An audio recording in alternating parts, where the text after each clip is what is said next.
Let's take a look at starting off with Daily Trust. Boldly on the front page, Boko Haram kills 4 soldiers in renewed onslaught on military bases. There's a picture there to show the numbers. At the top left, how to prevent sudden death in people over 60. All right, that is an interesting one. Still on Daily Trust, reps reject bill on rotational presidency and tax reform. Senate endorses 5% excise duty. At the bottom, Lamido and I would have challenged Tinubu if we were governor, says Amechi. And Rivers women protest abduction of 8 students traveling for their West African examination. Qatar gives Trump $400 million jet, and kidnappers invade FCT community, kills 3 and abduct 1. Those are the stories we have there on Daily Trust. Do yourself a favor to grab yourself a copy and keep yourself informed.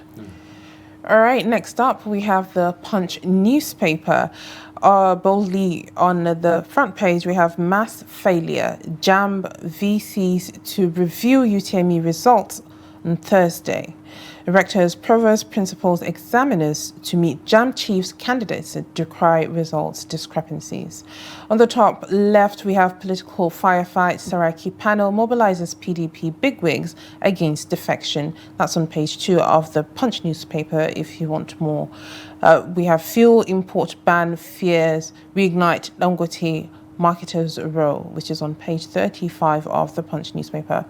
On the top right, we have 9 banks earn 2.3 trillion naira interest on 61.6 trillion naira loans. That's on page 37 of the newspaper. Down below, we have cash transfer missed millions of needy Nigerians, says World Bank. Obasa APC protesters clash over local government primary outcome. The United States shares Uwigwe's helicopter crash report with the federal government. That's on page 36 of the Punch newspaper. With the picture depiction on the front page of the Punch, we have Tinubu Akpabio, governors pay clerk final respect. That's all we have on the front page of the Punch newspaper. Make sure you grab yourself a copy and stay updated. All right, with us here, we still have Dr. Suleiman. I'll just throw it open. Which stories piqued your interest that you'd love to comment on? To be honest, the JAMB issue. Yeah, we saw a story with a 19-year-old girl who committed suicide due to her result. I think it's rather unfortunate that we're having these issues, but I also think that the hard mentality with which we have also approached this is also rather unfortunate as well. It is sad to hear about the young lady, for whom that happened. But for me, I understand the technical glitches that are supposed to be part of this, and I certainly don't think that anyone should be conducting electronic examinations in Nigeria. Frankly, because you have people right across everywhere and all around the world, even countries with more developed technological systems, they still do paper and pencil exams, so there's no reason to insist that JAMB exams have to be done online, and so on. But the underlying issue, we cannot also escape from that. A lot of people are blaming JAMB for it, and you can do that because of the technical difficulties, and also JAMB's insisting that the exam has to be only online, because you can have all versions. You can have paper and pencil, and online as well. So if paper and pencil is more convenient in a particular place, you go with that, and so on. But I think what it illustrates is the falling standard in our educational system. Believe me, I don't think all these problems, all these people that are shouting, it's doubtful, because we're talking about 75% of 1.5 million here, 1.9 million. So that's around 1.5 million people who have scored below 200. If you look at JAMB results the year before that, and the year before that, and the year before that, even if technical issues for this year account for some difference, I don't think it will be that much difference. They are different. People have always performed, at least in recent years, the performance in WAEC and JAMB exams, because you can see a technical one here. What about JAMB and NECO that people are also failing? Our educational systems, particularly primary and secondary school, the quality there leaves so much to be desired. And I think that's what we need to address the most. I have written in my column about this, that a country that says 200 out of 400 is even a pass mark is an unserious country in the first instance. All right, while we hold that thought there, we have Ben Shemang, who is also joining us for the review. He is joining us via Zoom. Good morning, Mr. Ben.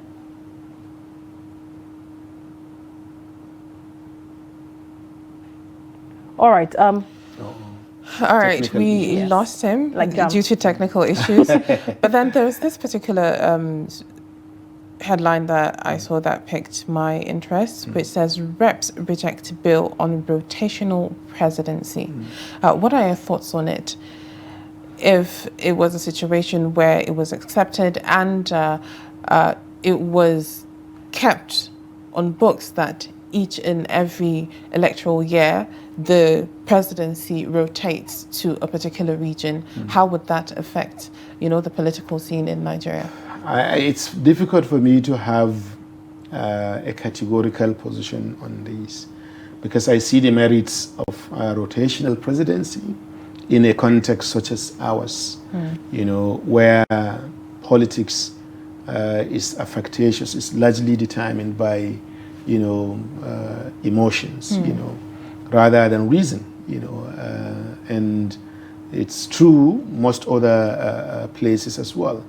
So, for example, if everything will be just the sum of numbers, a lot of people will feel unrepresented, I've always said, for example, and I've written that the idea of an Igbo presidency, it's something Nigeria cannot run away from. It's something that you have to confront. You have to find a way to confront it, not necessarily for anything, but because those who come from that part of the country now believe it is the only thing left that can give them a sense of belonging to one Nigeria. Believe me, if you were to conduct opinion poll on this, that's the majority opinion you are likely to get. So people believe, if you say we are one, why can't we produce the president? But if they are to produce the president within the current system, the number does not add up, and it's unlikely to add up anytime soon.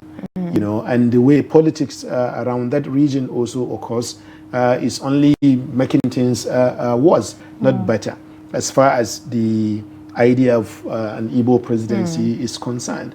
But I see it as something that Nigerians can't escape. Nigeria cannot escape. So there's a merit for rotational president. At the same time, there are demerits for it as well, because it is on the idea that, turn by turn kind of leadership, it subordinates quality and ability and talent, and to issues of ethnic representation and so on. You get, so to that extent, I think that's what I think should be the current practice, if it were to be approached more faithfully, can actually work, in the sense that you leave the issues of rotational presidency or lack of it to political parties themselves, where political parties can say, you north, south, this, that, among ourselves, and so on. But like everything with Nigerian political parties, they have it in their constitutions, some, they have it written, some actually even agree and put it down in writing, only for them tomorrow to come and say, no, this is not true, we didn't have any. You can remember what happened under Jonathan in 2011, and so on. Otherwise, it doesn't, not everything has to be in law. Some things can just be part of our conventional systems, things that people agree on their own, that this is good for us, let us adopt it. The problem is faithful implementation. You understand? You know, the idea of, because for example, since 1999, we've had like 25 years, 26 years now. Democracy. And we have had 2 Yoruba presidents, 2 Hausa presidents, and 1 Ijo president, you know? So I don't see how an Igbo person comes into that picture anytime soon. I don't see how, for example, a southern, how do we call, a northern minority, somebody from Kaduna or from Hong in Adamawa State or from southern Borno or from Jos becomes president within this current structure. So it shouldn't matter. Yeah. Because it should be about what people have to deliver, exactly. You know, and eligibility. So on. Yes, eligibility, you know, the quality, the ideas, the ability, the history, what they have done before and things like that. It shouldn't matter. But the reality also is that in Nigeria, it does matter. Indeed. You know, so we have to find a balance between what is realistic, you know, that can help us to forge unity and oneness, and also what democratic practice requires, because it's not exactly democratic to say that our elected offices have to be based on certain kinds of peculiarities of people, like ethnicity and religion. so on. Exactly. Okay. But it's also still democratic in the sense that it's about representation.